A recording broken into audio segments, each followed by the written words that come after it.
महेश अपने परिवार के साथ एक छोटे से गांव में रहता था। उसके परिवार में उसकी पत्नी रीना और 2 बच्चे थे। महेश अंडे सप्लाई करने का काम करता था। स्वभाव का बहुत ही गुस्सैल और थोड़ा मक्कार किस्म का आदमी था। रीना उसके स्वभाव से बहुत ही परेशान थी। बच्चे भी अपने माता पिता के आने के बाद डरे सहमे से बैठे रहते। ये क्या बनाया खाने में है? जब देखो रोज दाल बना के रख देती है। जितने पैसे तुम घर में देते हो उससे सिर्फ दाल ही आ सकती है। सब्जी पता है कितनी महंगी है। मुझे नहीं खानी दाल वाल, मेरे लिए ऑमलेट बना के लाओ। रीना बहस करना सही नहीं समझती और रसोई में जाकर ऑमलेट बना लाती है। फिर बच्चों के लिए भी ऑमलेट बना देती है। माँ, तुमसे अच्छा ऑमलेट कोई नहीं बना सकता। सच में माँ, तुम्हारे जैसा कोई ऑमलेट नहीं बना सकता। कितना टेस्टी होता है। बस बस, इतना सर पर चढ़ाने की जरूरत नहीं है अपनी माँ को। रीना जो कुछ भी करती है महेश को कभी भी पसंद नहीं आता। छोटी छोटी बातों को लेकर वो रीना से लड़ाई करता रहता। एक दिन दोपहर को बच्चे अभी स्कूल से आए ही थे कि एक आदमी रीना के पास भागा भागा आता है। भाभी, महेश दुकान से पैसे चुरा कर भाग गया है और उसने मालिक से कर्जा भी लिया हुआ है। ये तुम क्या कह रहे हो भैया? मुझे तो इस बारे में कुछ भी नहीं पता। और कर्जा किसके लिए? हमें तो कर्जे की कभी जरूरत ही नहीं पड़ी। मैं तो बस आपको बताने चला आया। अभी थोड़ी देर में यहाँ पर पुलिस भी आएगी पूछताछ के लिए। हे भगवान, ये क्या हो गया? मुझे तो कुछ भी नहीं पता। मैं क्या बोलूंगी? उस आदमी ने तो मुझे कभी कुछ बताया ही नहीं। थोड़ी देर में वहां पर पुलिस पहुंच जाती है। वो रीना और बच्चों से पूछताछ करती है, लेकिन पुलिस जान जाती है कि इन लोगों को कुछ भी नहीं पता। इसलिए वो ये बोलकर चले जाते हैं कि अगर वो घर आए तो हमें इत्तला कर देना। पुलिस के जाने के बाद रीना सर पकड़कर बैठ जाती है। दोनों बच्चे आकर उसके आसपास बैठकर दिलासा देने लगते हैं। माँ, तू क्यों परेशान होती है? तेरे को पता ही था ना कि बाबा कैसे थे। हम है ना माँ, सब मिलकर कर लेंगे। रोते रोते रीना अपने बच्चों को गले से लगा लेती है। अब उसे सामने आगे का समय बिल्कुल अंधकार में दिख रहा था। वो तो पढ़ी लिखी भी नहीं थी कि कहीं नौकरी कर लेती। क्या काम करेगी ये भी वो नहीं सोच पा रही थी। अभी तो वो उस दुख से उबर भी नहीं पाई थी कि महेश धोखा देकर चला गया है। 2-4 दिन इसी तरह निकल जाते हैं। मरता क्या न करता। आखिर में रीना को घर से काम के लिए निकलना ही पड़ा, पर उसे समझ में नहीं आ रहा था कि वो आखिर करे तो क्या करे। शाम के समय वो दोनों बच्चों के साथ बैठी होती है कि तभी, माँ, बहुत तेज भूख लगी है तो हमारे लिए ऑमलेट बना दे, हम उसी के साथ रोटी खा लेंगे। तभी रीना को एक आइडिया आ जाता है। वो जल्दी से बच्चों के लिए खाना बनाकर लाती है और ऑमलेट बनाने का सामान लेकर आती है। अगले दिन सुबह बच्चों के स्कूल जाने के बाद रीना सारा सामान और अंडे की 2 ट्रे और 2 ब्रेड के पैकेट लेकर बाजार में अपनी एक छोटी सी दुकान लगा लेती है। वो पहली बार इस तरह का काम कर रही थी जिसकी घबराहट उसके चेहरे पर भी दिखाई दे रही थी। तभी, 2 अंडे का ऑमलेट बना दो जरा, तीखा बनाना और 2 ब्रेड लगा देना, ठीक है? हाँ जी, अभी लीजिए, मैं बनाती हूँ। रीना फटाफट तवा गर्म करती है और उसके ऊपर ऑमलेट बनाने लगती है। ऑमलेट बनाकर घर की चटनी के साथ उस आदमी को ऑमलेट खाने को देती है। अरे वाह, मैंने इतनी जगह ऑमलेट खाया लेकिन इतना टेस्टी ऑमलेट है मैंने आज तक नहीं खाया भाई। है और चटनी ने तो 4 चांद लगा दिए भाई। कमाल का ऑमलेट बनाती हैं आप। हाँ, कमाल का। रीना उसे धन्यवाद बोलती है। तभी एक और आदमी अपने बेटे के साथ आता है। 2 प्लेट ऑमलेट बना दो, एक में तीखा कम रखना, ठीक है? ऑमलेट खाने के बाद वो आदमी भी ऑमलेट की बड़ी तारीफ करता है। भाई, मैंने तो आज तक इतना परफेक्ट ऑमलेट नहीं खाया है। मिर्च मसाले का तो इतना परफेक्ट बैलेंस है कि वाह भाई वाह, मजा ही आ गया। ये सुनकर रीना के अंदर थोड़ा सा आत्मविश्वास जागता है। शाम तक रीना काफी सारे ऑमलेट बेचकर घर आती है। बच्चे घर पर उसका इंतजार कर रहे होते हैं। अपनी माँ को पहली बार काम से आता हुआ देखकर वो दोनों भागकर अपनी माँ के लिए पानी और चाय बना लाते हैं। माँ तो कितनी अच्छी है, तुझे हमारी कितनी फिक्र है। बाबा ने एक बार भी हम लोगों के बारे में नहीं सोचा और हमें इस हालत में छोड़कर चले गए। बस मेरे बच्चों, पीछे की सारी बातें भूल जाओ और आगे अपना भविष्य देखो। अब हम तीनों को मिलकर अपना आज अच्छा करना है ताकि हमारा भविष्य अच्छा हो सके। माँ, हम भी तेरे साथ शाम को ऑमलेट बनवाने में मदद किया करेंगे। हाँ माँ, हम स्कूल से आकर जल्दी से अपना काम खत्म कर लेंगे और फिर शाम को आपके साथ मदद किया करेंगे।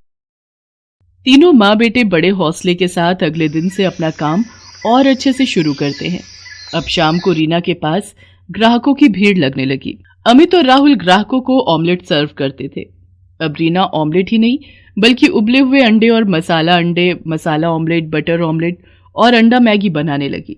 उसके पास अब हर तरह के ग्राहक आते और बच्चों को खासकर अंडा मैगी बहुत पसंद आती है। तीनों माँ बेटा बहुत मेहनत कर रहे थे। देखते ही देखते उनकी दुकान बहुत अच्छी चलने लगती है और आमदनी भी अच्छी होने लगती है। राहुल और अमित सुबह दिल लगाकर पढ़ाई करते और शाम को अपनी माँ की मदद करते हैं। बस माँ, कुछ दिन की बात है, फिर हम लोग अपनी पढ़ाई पूरी कर लेंगे और कहीं ना कहीं अच्छी नौकरी भी करने लगेंगे। भाई मैं तो नौकरी वोकरी नहीं करूंगा, मैं तो बस माँ के काम को आगे बढ़ा लूंगा। मैं कहता था ना माँ, तुझसे अच्छा ऑमलेट और कोई नहीं बनाता।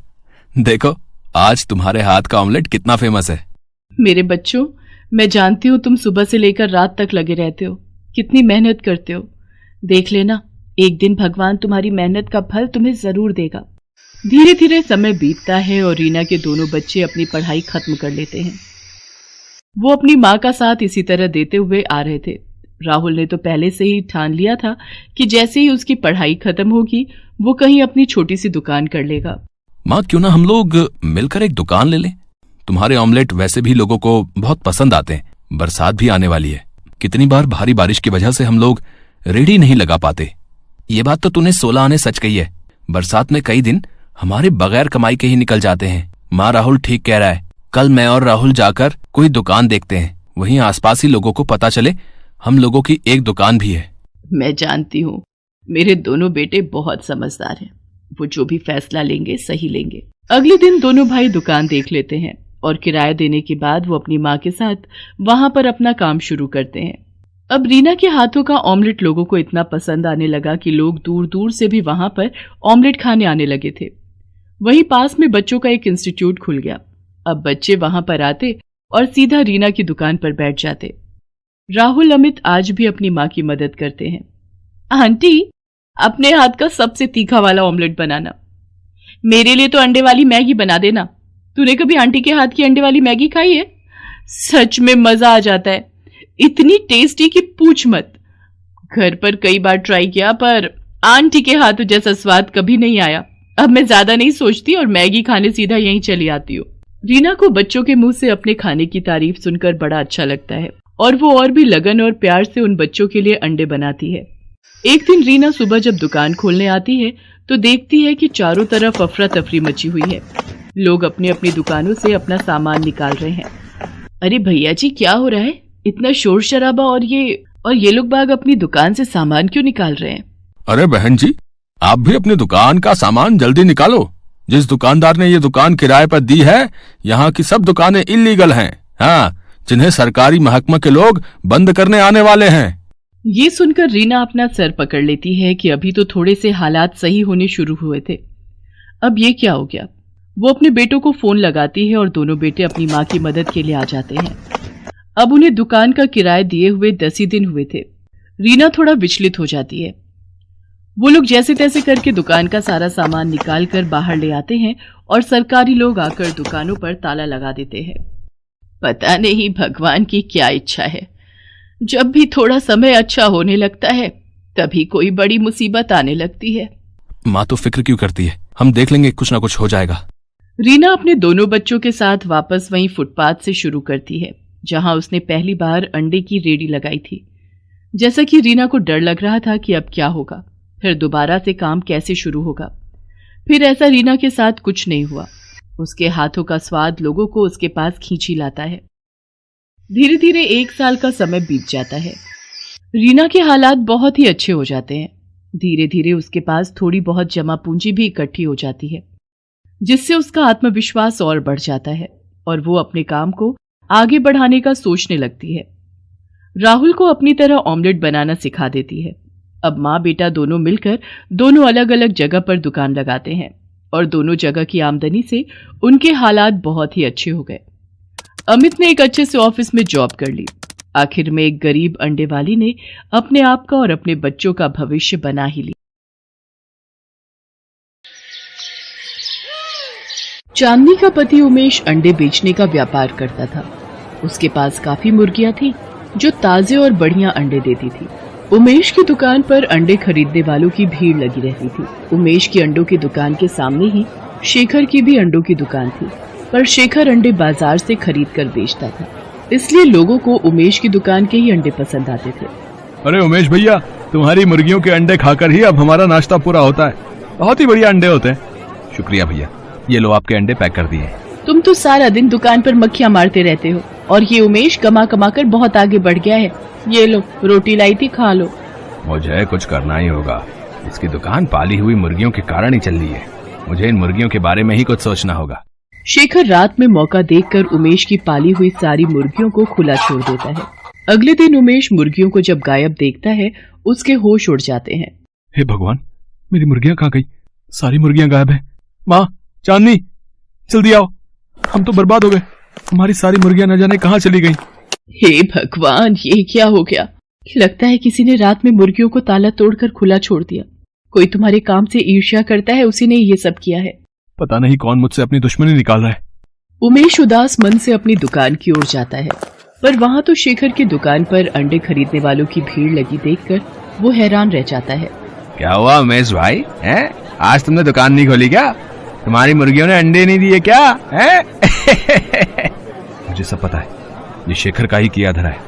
मेरे पास इसे पकड़ने के लिए कोई सबूत नहीं है, इसलिए मेरा इस वक्त चुप रहना ही ठीक है।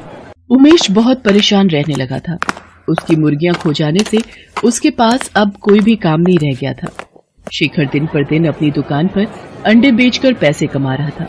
उमेश को इस तरह मायूस देखकर चांदनी और उसकी सास बहुत दुखी थी। एक दिन चांदनी ने अपनी सास सुधा से कहा, माँ जी, मेरी ये सोने की अंगूठी रखी है, चलिए हम इन्हें बेचकर कुछ नई मुर्गियां खरीद लाते हैं और इनको दे देंगे। जब तक मुर्गियां नहीं होंगी तब तक काम शुरू नहीं हो सकता। तुम जैसी बहू जिस घर में हो, वो घर स्वर्ग से कम नहीं है। ठीक है बहू, हम मुर्गियां खरीदने चलते हैं। अरे माँ जी, आज तो बाजार ही नहीं लगा। पता किया है, अब एक हफ्ते बाद ही बाजार लगेगा। अब क्या करें? अब एक हफ्ते तक उमेश खाली कैसे बैठेगा? क्या करें माँ जी, अब एक हफ्ते का इंतजार तो करना ही पड़ेगा। मेरे पास तुम्हारी समस्या का हल है। मैं जानती हूँ तुम किस परेशानी से गुजर रही हो। आप कौन है और आपको कैसे पता कि हमारी परेशानी क्या है? मैं एक जादूगरनी हूँ और मैं दुखी लोगों की सहायता करती हूँ। अच्छा, तो फिर आप हमें हमारी परेशानी का हल बता दीजिए जादूगरनी जी। लगता है तुम दोनों सास बहू में बहुत प्रेम है और ऐसे रिश्तों को देखकर मुझे बड़ी खुशी मिलती है। मैं जानती हूँ तुम यहाँ मुर्गियां खरीदने आई थी और बाजार बंद देखकर यहाँ से वापस लौट रही थी। मैं तुम्हें ऐसे बीज दूंगी जिसकी सहायता से तुम अंडे की खेती कर सकती हो और उसके लिए तुम्हें मुर्गियों की भी जरूरत नहीं पड़ेगी। क्या? अंडे की खेती? पर वो कैसे हो सकती है? ऐसे कौन से बीज हैं जिनसे अंडे पैदा हो सकते हैं? ये रहे वो बीज, इन्हें अपने घर के आंगन में डाल देना और फिर ये बीज अपना जादू दिखाना शुरू कर देंगे। पर ध्यान रहे, एक दिन में 5 बीज ही तुम्हें जमीन पर डालने हैं, वरना अनर्थ हो जाएगा। आप चिंता मत करो, हम इस बात का ध्यान रखेंगे। घर जाकर चांदनी और उसकी सास सारी बात उमेश को बताती हैं और जादूगरनी के दिए बीजों को अपने घर के बाहर बने आंगन की मिट्टी में डाल देती हैं। माँ, चांदनी, तुमने कभी सुना है कि अंडों की भी खेती हो सकती है? तुमने उस जादूगरनी पर कैसे विश्वास कर लिया? इन बीजों में कितना जादू है, अब ये तो कल ही पता चलेगा। अगले दिन उमेश जब सोकर उठता है तो वो हैरान रह जाता है। ये तो सचमुच हमारे घर के आंगन में अंडों की खेती हो गई है। पेड़ों पर अंडे उगाए हैं। मैंने तुम्हें कहा था ना कि ये बहुत चमत्कारी बीज हैं। रोजाना के 5 बीज डालने से अगले दिन 500 अंडे उगाएंगे। हाँ, ये तो सचमुच जादू हो गया। अब हम घर के आंगन में ही अंडों की खेती कर सकते हैं। उमेश बेटा, अब तुम्हें घबराने की कोई जरूरत नहीं है। हमारे घर के आंगन में अंडों की खेती होगी और फिर तुम उन अंडों को अपनी दुकान पर बेच दिया करना। ऐसे तुम्हारा काम फिर से चल पड़ेगा। तुम सही कह रही हो माँ, अब मैं फिर से अपनी दुकान पर अंडे बेच सकता हूँ और ये सब आप दोनों के कारण ही संभव हो पाया है। चांदनी और उसकी सास रोजाना घर के आंगन में बीज डाल देती और अगले दिन 500 अंडे घर के आंगन में उगाते। धीरे धीरे फिर से उमेश का काम चल पड़ा। अब तो उमेश अपनी दुकान के अलावा बाहर की दुकानों पर भी अंडे की सप्लाई करने लगा। उमेश का काम फिर से अच्छा चलते देख शेखर ईर्ष्या से भर गया। जब उसे सच्चाई पता चली तो वो अपनी पत्नी से बोला, तुम्हें किसी भी तरह उमेश के घर जाना है और वो जादुई बीज चुरा कर लाने, समझी ना, ताकि हम उन जादुई बीजों से अंडे की खेती कर सकें। तुम चिंता मत करो, मैं चाय पीने के बहाने जाऊंगी और मुट्ठी भरकर बीज चुरा लाऊंगी, फिर तुम भी रोजाना अंडे की खेती करना। शेखर की पत्नी बहाने से चांदनी और उसकी सास के पास जाती है और बातों ही बातों में बीज चुराकर घर लौट आती है। ये देखो मैं कितने सारे बीज चुरा लाई हूँ, तुम एक काम क्यों नहीं करते? तुम मुट्ठी भर के बीज आंगन में डाल दो, जितने ज्यादा अंडे होंगे उतनी ही ज्यादा कमाई होगी। शेखर अपनी पत्नी के कहने पर एक नहीं बल्कि 2 मुट्ठी भरकर बीज आंगन में फैला देता है और जादूगरनी के कहे अनुसार अगले दिन जब शेखर और उसकी पत्नी सोकर उठते हैं वो घबरा जाते हैं। उनका पूरा घर अंडों से भरा हुआ था और दोनों अनेकों अंडों के बीच में दबे हुए थे। तभी अचानक शेखर की दुकान का नौकर ये सब देख लेता है। अरे कोई जल्दी से जाओ और उमेश को बुलाकर लाओ। ये सब कैसे हो गया? माँ, चांदनी, ये दोनों तो इन अंडों के ढेर के नीचे दबकर मर जाएंगे, इनकी मदद करो। तभी वहां जादूगरनी आ जाती है। तुम दोनों सास बहू को शायद पता नहीं, शेखर की पत्नी ने तुम्हारे घर से बीज चुराए थे, पर ये दोनों नहीं जानते कि लालच का फल बुरा होता है। इन दोनों ने चोरी की है, इसकी सजा मैं इन्हें जरूर दूंगी। नहीं नहीं जादूगरनी जी, इन दोनों को माफ कर दीजिए, हमें इनसे कोई बैर नहीं, ये हमारे पड़ोसी हैं इसलिए हम इनका बुरा होते नहीं देख सकते।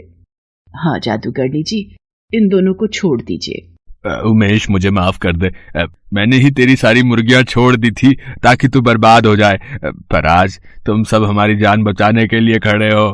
आज तो मैं तुम दोनों को छोड़ रही हूँ, लेकिन अगर दोबारा तुमने जीवन में लालच किया या किसी को नुकसान पहुंचाने की कोशिश की तो मैं तुम दोनों को बिल्ली बना दूंगी और अपने पास कैद करके रखूंगी। शेखर को अपनी भूल का पछतावा होता है।